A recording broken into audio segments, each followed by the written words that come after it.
Hello all of you, welcome back to my channel. मैं आज आप लोगों के लिए लेकर आ चुकी हूँ एक कलेक्टिव रीडिंग जिसका टॉपिक रहने वाला है कि आपके जीवन में क्या आ रहा है। तो ये एक फ्यूचर प्रेडिक्शन है जिसमें हम देखने की कोशिश करेंगे कि अगले कुछ वक्त में, अगले कुछ वीक्स में, कुछ दिनों में आपकी लाइफ में क्या आ रहा है। ठीक है व्यूअर्स, ये रीडिंग जनरल है तो हो सकता है आपके साथ रेजोनेट करे या ना करे। ये रीडिंग आपको ओपन माइंडेड होकर सुननी है क्योंकि जनरल है तो हो सकता है आपके साथ रेजोनेट करे या ना भी करे। ओके, ये रीडिंग सभी ज़ोडिएक साइंस के लिए है, हर उम्र के व्यक्ति के लिए है और टाइमलेस है। यानी जब भी आप इस वीडियो तक पहुंचेंगे, जब भी आप इस वीडियो को देख रहे हैं, यह आपके साथ तभी रेजोनेट करेगा। फिर चाहे आप इस वीडियो तक कितने भी महीने, हफ्तों बाद क्यों ना पहुंचे हों, कितने भी सालों बाद क्यों ना पहुंचे हों। अगर आप ड्रीम टैरो चैनल पर पहली बार आए हैं और आपने अब तक सब्सक्राइब नहीं किया है तो मैं आपसे रिक्वेस्ट करना चाहूँगी कि सब्सक्राइब ज़रूर करें ड्रीम टैरो चैनल को और बन जाएं ड्रीम टैरो फैमिली का हिस्सा। और बेल आइकन को ज़रूर प्रेस करें ताकि जब भी मैं कोई रीडिंग लेकर आऊँ सबसे पहले वो आप देख पाएँ। ओके व्यूवर्स, और मैं कोई पर्सनल रीडिंग प्रोवाइड नहीं करती हूँ, ना ही मैंने यूट्यूब पर कोई कॉन्टैक्ट डिटेल्स प्रोवाइड किए हैं। तो अगर कमेंट्स में आपको कोई कॉन्टैक्ट डिटेल, व्हाट्सएप नंबर वगैरह प्रोवाइड करता है तो उसका विश्वास ना करें, वो एक फ्रॉड है, स्कैम है, क्योंकि मैं पर्सनल रीडिंग्स नहीं प्रोवाइड करती। चलिए देखते हैं कि आपके जीवन में क्या आ रहा है। What's next in your life? Okay, what's coming in your life? What's coming in your life? Okay, your hard work is paying off. Interesting, पहला ही मैसेज ये है, your hard work is paying off. And the next message is communication is the key. Okay, और shuffle करते हैं and then see what we have. Look at the bigger picture. Interesting interesting. Okay viewers, यहाँ पर viewers आपको ये सभी cards visible होंगे। पहली बात तो ये, ठीक है, आई होप विजिबल हो ये कार्ड्स आपको। तो व्यूवर्स, पहला कार्ड ये कहता है your hard work is paying of, new moon in Capricorn, which means कि आपने जिस भी चीज़ के लिए बहुत मेहनत की है, अब चाहे वो आपकी हेल्थ है, चाहे वो आपकी फैमिली है, चाहे वो आपकी एजुकेशन है, आपका बिजनेस है, आपकी आपकी कोई और एरिया ऑफ वर्क है, आपने जिस भी चीज़ के लिए बहुत मेहनत की है, बहुत स्ट्रगल किया है, कहीं ना कहीं उस हार्डवर्क का अब आपको रिवॉर्ड मिलने वाला है, आउटकम मिलने वाला है, एक रिजल्ट मिलने वाला है। और जितनी मेहनत की है उसी तरह से आपको उसका फल मिलने वाला है, क्योंकि यहाँ पर डायरेक्ट लिखा है when the new moon is in Capricorn your hard work is paying off। यानी कि जो भी आपने संघर्ष किया, जो भी आपने मेहनत की, फिर चाहे वो किसी भी एरिया में की हो मेहनत, लेकिन उसका आपको फल ज़रूर मिल रहा है। ये लव लाइफ के लिए भी एप्लीकेबल है कि अगर आपने प्यार में किसी के लिए बड़ा संघर्ष किया, किसी के लिए बड़े एफर्ट्स लिए, बहुत एफर्ट्स लिए, आउट ऑफ द वे जाके उनके लिए एक्शंस लिए, ठीक है, हमेशा उनके लिए भी सोचा और बहुत इंतज़ार भी किया है, बहुत पेशेंस भी रखा है, तो ये भी एक तरीके की आपकी तपस्या थी, ये भी एक तरीके का स्ट्रगल ही था जिसके लिए आपको उसका आउटकम मिलेगा, जिसके लिए आपको उसका रिवॉर्ड या रिजल्ट ज़रूर मिलता हुआ दिख रहा है यहाँ पर। तो अब आप रिलैक्स हो सकते हैं। ओके, अगर आप अब तक बहुत मेहनत कर रहे थे, करते जा रहे थे, करते जा रहे थे, आपको कोई आउटकम नहीं दिख रहा था, हो सकता है उस वजह से इम्पेशेंट या पैनिक भी कर रहे हों आप कि कुछ हो तो रहा नहीं है, कर इतना कुछ रहे हैं आप, मेहनत इतनी हो चुकी है लेकिन कुछ फल नहीं मिला है, तो अब आप रिलैक्स हो सकते हैं। ओके, आप रिलैक्स होकर बैठ जाइए, आराम कर सकते हैं। यहाँ पर अब आपको आउटकम मिलने वाला है आपकी ही मेहनत का, ना उससे कम ना उससे ज़्यादा। जितना हार्डवर्क किया है उतना ही डिजर्व करते हैं और उतना ही मिलेगा, ठीक है। यस, और व्यूअर्स यहाँ पे अगला जो मैसेज है वो है new moon in Gemini. Viewers, ऐसा है यहाँ पर कम्युनिकेशन इज द की। यस, यहाँ पर आपको कम्युनिकेशन का ज़्यादा ध्यान रखना है। यहाँ पर आपके लिए गाइडेंस ये है व्यूअर्स कि आपका कम्युनिकेशन बहुत अच्छा हो सकता है और ऑलरेडी बहुत अच्छा भी है, यानी कि आप उसको और इम्प्रूव कर सकते हो। आपकी पर्सनालिटी में जो मेजर क्वालिटी है वो ये है कि आपकी कम्युनिकेशन स्किल्स, आपके बात करने का तरीका, आपके एक्सप्रेस करने का तरीका, जिन शब्दों का आप चयन करते हैं, जिस बात करने के तरीके का, टोन का, भाषा का आप चयन करते हैं, वो बहुत ही इम्पैक्टफुल है, बहुत ही इन्फ्लुएंशियल है, लोगों पर बहुत असर डालती है। आपसे जिसने बात की होगी एक बार, दो बार जीवन में, तो व्यूअर्स वो हमेशा याद रखेगा कि उसकी आपसे बात हुई थी, वो आपकी छवि को कभी भूल नहीं पाएगा। जब भी फ्यूचर में वो इंसान चाहे आपको दोबारा कभी भी कितने भी समय बाद मिले, उसको याद आ ही जाएगा कि इस पर्सन से हाँ मेरी बहुत साल पहले बात हुई थी। तो आपकी कम्युनिकेशन में वो इन कन्विंसिंग पावर है, वो इन्फ्लुएंस है कि आप सामने वाले व्यक्ति को प्रभावित कर सकते हैं। यहाँ पर ऐसा भी लग रहा है व्यूवर्स, चाहे आपका करियर हो चाहे आपकी लव लाइफ हो, कम्युनिकेशन बहुत ही इंपॉर्टेंट रोल प्ले करता है। When it is about your love life, जबकि हम आपकी लव लाइफ के बारे में बात करें तो उसमें ये हो सकता है कि आपके आपके पार्टनर के बीच में, आपके और आपके पार्टनर के बीच में कम्युनिकेशन गैप हो सकता है, विच मीन्स जो आप कहना चाहते हैं वो कह नहीं पाते, किसी भी कारणवश, कुछ भी कारण हो, आप रुक जाते हैं, बोलते बोलते रह जाते हैं। Same goes for your person also, कि वो भी जो फील करती हैं या करते हैं, जैसा भी उन्हें महसूस हो रहा है, जो भी दिमाग में प्रश्न भी आ रहे हैं, डाउट भी आ रहा है, चलिए कुछ भी आ रहा है XYZ, लेकिन वो आपसे एक्सप्रेस नहीं करते एज इट इज़, या एक्सप्रेस नहीं करती हैं एज इट इज़। जो भी दिमाग में आता है उसे क्लियर करके एक दूसरे के सामने एक्सप्रेस या कन्फेस नहीं किया जा रहा है, आपकी साइड से भी नहीं किया जा रहा है।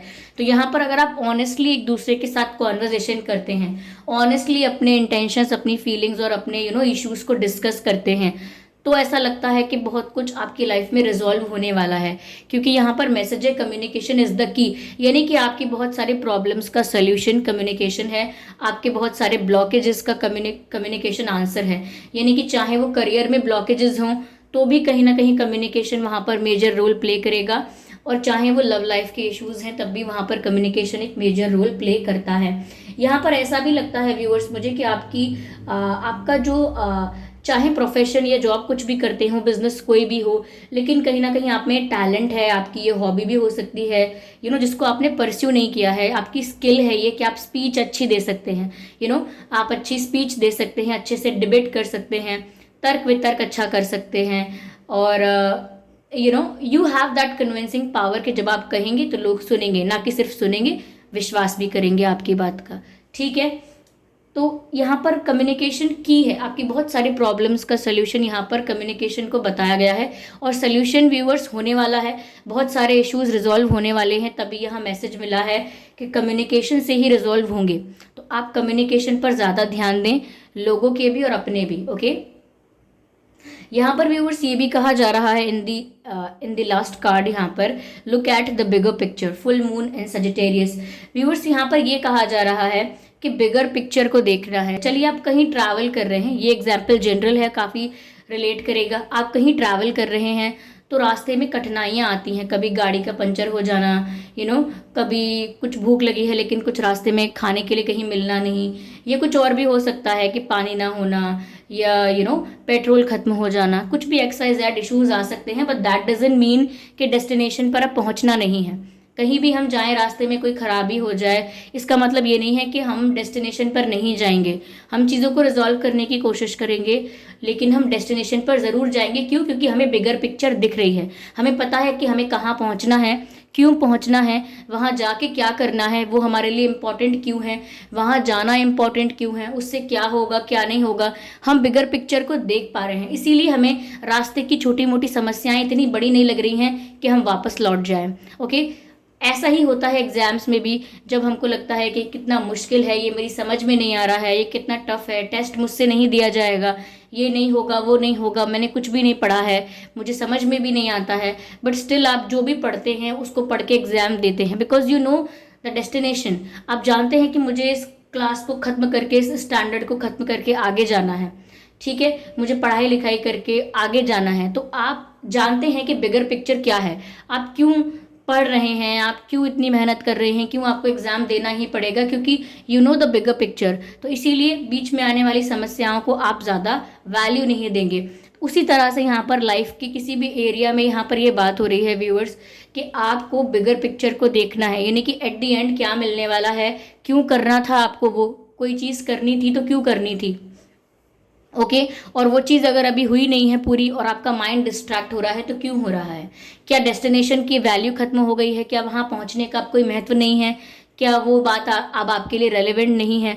क्योंकि अगर वो बात रेलेवेंट है, आपका डिसीजन सही था, तो आपको बिगर पिक्चर को देखकर छोटी छोटी प्रॉब्लम्स को इग्नोर करना सीखना चाहिए। तो आपकी लाइफ में क्या आ रहा है व्यूअर्स, आप डेस्टिनेशन पर तो पहुँच रहे हैं, लेकिन यहाँ पर आपको छोटी मोटी प्रॉब्लम्स को अवॉइड करना पड़ेगा and look at the bigger picture, यानी कि फ्यूचर की सक्सेस को, फ्यूचर की अकम्पलिशमेंट को देखिए और अचीवमेंट्स को देखिए, और उसके बीच में जो संघर्ष था उसको जर्नी का हिस्सा समझ के, जर्नी का पार्ट समझ के या तो एंजॉय कीजिए, एक्सपीरियंस कीजिए, however you want to deal with it, but deal with it। ऐसा नहीं है कि उसको स्किप कर सकते हैं। तो बिगर पिक्चर को देखिए, विजन देखिए, विजन क्या है, क्यों करना था, किसी भी चीज़ का रीज़न पता होना चाहिए कि हम ये क्यों कर रहे हैं, तो सारी समस्याएं भी आसान लगती हैं और प्रॉब्लम झेलने की हिम्मत भी आ जाती है। तो यहाँ पर व्यूअर्स आपसे कहा जा रहा है look at the bigger picture, ठीक है। यस, तो प्रॉब्लम्स, इश्यूज काफ़ी आपके सॉल्व हो रहे हैं, ब्लॉकेजेस काफ़ी आपके सॉल्व हो रहे हैं, और मुझे लग रहा है कि जहाँ आपको रीच करना था, जहाँ पहुँचना था, वहाँ भी आप पहुँच रहे हैं। बहुत लोगों के लिए रिजल्ट्स हो सकते हैं, ये किसी एग्ज़ाम का, कम्पिटिटिव एग्ज़ाम हो, कम्पिटिटिव एग्ज़ाम या कोई कॉलेज एग्ज़ाम, एंट्रेंस एग्ज़ाम, कुछ ये भी हो सकता है। बहुत लोगों के लिए कोई प्रॉफिट भी हो सकता है ये। तो उसके बीच में जो भी समस्याएं आ रही हैं उन्हें आप थोड़ा इग्नोर करने का प्रयास करें। ओके, ये कार्ड जब भी मैं ये वाला डेक उठाती हूँ ना, ये स्लिप होता ही होता है, लाइक ऑलवेज, एक बार तो स्लिप होगा ही। ठीक है, चलिए देखते हैं आगे यहाँ पे कि और आपके जीवन में क्या आ रहा है। तो ये संदेश तो व्यूअर्स आपको मिल गया है आपके अपकमिंग लाइफ, अपकमिंग डेज के लिए। ओके, आपकी लाइफ में आपको क्या करना है, क्या नहीं करना है, उसके लिए संदेश आपको मिला है। Demonstrate love, yes, find out what is important to the people you love and act on it. कहीं ना कहीं व्यूअर्स ऐसा लगता है कि अब आपको एक्सपेक्ट करना थोड़ा कम करना चाहिए और लोगों को प्यार एक्सप्रेस करना चाहिए। ऐसा नहीं है कि आप अब तक नहीं कर रहे थे, इट्स अबाउट एक्सपेक्टेशंस। अगर आप ज़्यादा एक्सपेक्ट कर रहे थे, ऑफकोर्स आप भी एफर्ट्स ले रहे होंगे, आपने भी लोगों के लिए बहुत कुछ किया होगा, but this is the time that you show your feelings, you do your thing. यानी कि आप जैसे हैं, आप जैसा प्यार करते हैं उसे वैसा ही रहने दीजिए, किसी और की वजह से उसे बदलिए मत। और find out what is important to the people you love. जिन लोगों को आप प्यार करते हैं, जो लोग आपकी लाइफ में महत्व रखते हैं, इम्पॉर्टेंट हैं, आप पता लगाइए कि उनको क्या अच्छा लगता है, क्या बुरा लगता है, किस चीज़ से उनको खुशी होती है, किस चीज़ से उन्हें तकलीफ होती है। उस चीज़ का पता करिए और उस बात का ध्यान भी रखिए, ठीक है। अगर आप किसी की केयर कर रहे हैं, जिसको आप पसंद करते हैं, अगर आप उसकी केयर करेंगे, उसके लाइक्स डिसलाइक्स का ख्याल रखेंगे, तो ऐसा लगता है कि आपके लव लाइफ के इश्यूज भी रिजॉल्व होने वाले हैं या हो सकते हैं।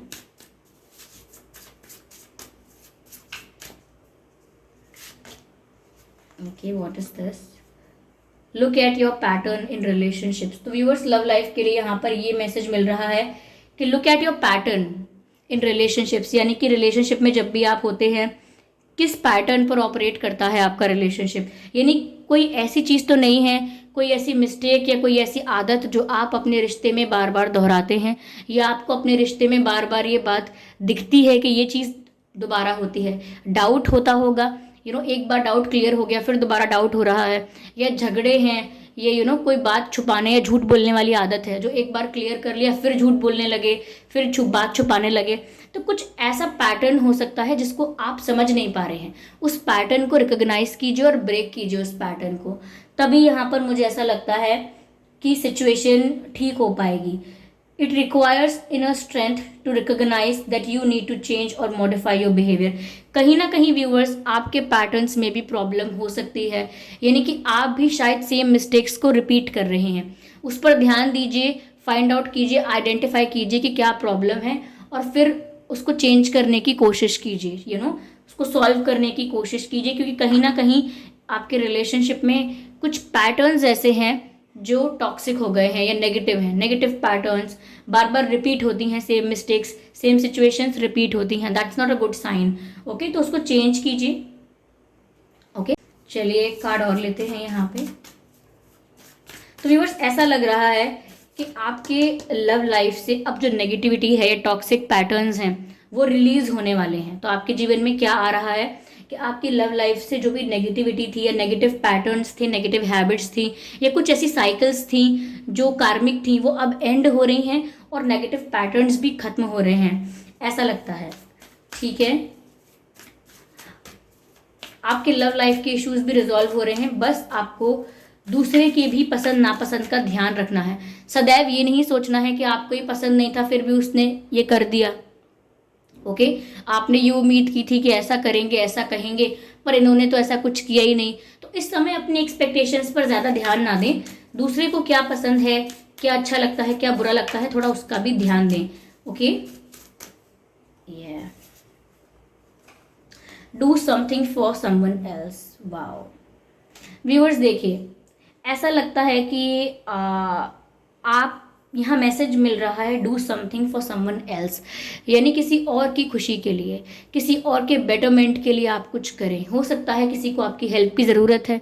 अगर कोई सामने से आकर भी आपसे हेल्प नहीं मांगता है तो आपके आसपास एनिमल्स होंगे, बेजुबान प्राणी हैं, उनको आपकी हेल्प चाहिए होगी। ऑफकोर्स आप अपने अकॉर्डिंग ही किसी की हेल्प कर सकते हैं, लेकिन कीजिए, क्योंकि यहाँ पर ऐसा लगता है कि आपको हीलिंग की बहुत ज़रूरत है। जिस भी स्ट्रगल से आप गुजरे हैं, जो भी आपने अब तक हार्डवर्क किया है, जो भी सहा है आपने अब तक सफ़र किया है, वो चीज़ आपको इस तरह से पेनफुल एनर्जी में रखती है। ऐसा लगता है, देखिए हार्डवर्क वो चीज़ नहीं है जो आपको पेनफुल एनर्जी में रखता है। कहीं ना कहीं हार्ट ब्रेक्स, मुझे ऐसा लगता है कि जब दिल टूटा है या मायूसी हुई है तो उस चीज़ से आप पेन में चले गए हैं, एक डिप्रेशन या सैडनेस में चले गए हैं। तो यहाँ पर अपने आप को हील करने के लिए आपको पहली बात तो ये कि जानवरों के साथ ज़्यादा समय बिताने की ज़रूरत है। जैसे कि पक्षी हो गए, डॉग्स हो गए, कैट्स एंड ऑल, जितने भी जानवर आपके आसपास हैं, चाहे गाय है या कोई और, तो आप टाइम स्पेंड कीजिए जानवरों के साथ। थोड़ा ऐसा नहीं है कि जानवरों के साथ टाइम स्पेंड करने का मतलब ये है कि जाके बैठे रहें। टाइम स्पेंड कीजिए मतलब उनके साथ कहीं ना कहीं दया भाव रखिए, उनके लिए करुणा रखिए, मन में काइंडनेस रखिए। उन्हें कुछ खाने को दीजिए, बिस्किट्स या कुछ और, इवन रोटी भी, कुछ भी। और कहीं ना कहीं उनके लिए दया रखिए। कहीं ना कहीं जब आपका, मुझे ऐसा लगता है कि एनिमल्स आपको हील कर सकते हैं। जितना आप एनिमल्स की वाइब्स और वाइब्रेशन के आसपास रहेंगे उतनी जल्दी आपकी हीलिंग होगी, ऐसा मुझे यहाँ पर दिख रहा है। ओके, और इवन अगर आप दूसरों की हेल्प करते हैं, चाहे वो एनिमल्स हैं चाहे वो ह्यूमंस हैं, आप किसी की हेल्प जितना करते जाएंगे उतना ही आपका हार्ट हील होता जाएगा। तो व्यूअर्स, ये कुछ बदलाव आपके जीवन में आ रहे हैं, आपको इन चीज़ों का ध्यान रखना है। डिटॉक्सिफाई तो हो रहा है, नेगेटिव बिलीव्स या मैं कहूँ ओल्ड बिलीफ सिस्टम्स को या ओल्ड साइकिल्स को, पैटर्न्स को अब एंड करने का वक्त आ रहा है। ओके, और बहुत कुछ आपकी लाइफ में आगे बढ़ रहा है अब, ऐसा लगता है। ओके, यस, ये थी व्यूअर्स रीडिंग। आई होप ये रीडिंग आपके लिए रिलेटेबल रही है, हेल्पफुल रही है। अगर इस रीडिंग ने आपको थोड़ा बहुत भी गाइड किया है तो वीडियो को लाइक ज़रूर करें, कमेंट करके ज़रूर बताएं एक्यूरेटली मैच हुआ है या सिर्फ कुछ % मैच हुआ है। ओके, सब्सक्राइब ज़रूर करें ड्रीम टैरो चैनल को और बन जाएं ड्रीम टैरो फैमिली का हिस्सा। और बेल आइकन को ज़रूर प्रेस करें ताकि जब भी मैं कोई वीडियो लेकर आऊँ सबसे पहले वो वीडियो आप तक पहुँचे। एक ज़रूरी सूचना कि मैं पर्सनल रीडिंग नहीं प्रोवाइड करती हूँ, तो अगर कमेंट बॉक्स में आपको कोई मेरे नाम से या किसी और नाम से भी आपको कोई WhatsApp number, mobile number, contact detail देता है तो उसका विश्वास ना करें, वो एक फ्रॉड है, स्कैम है, क्योंकि मैंने यूट्यूब पर कोई भी mobile number, contact number provide नहीं किया है। ओके व्यूअर्स, तो चलिए मिलते हैं अगली रीडिंग में। तब तक के लिए bye bye family, bye bye angels, love you all, bye bye.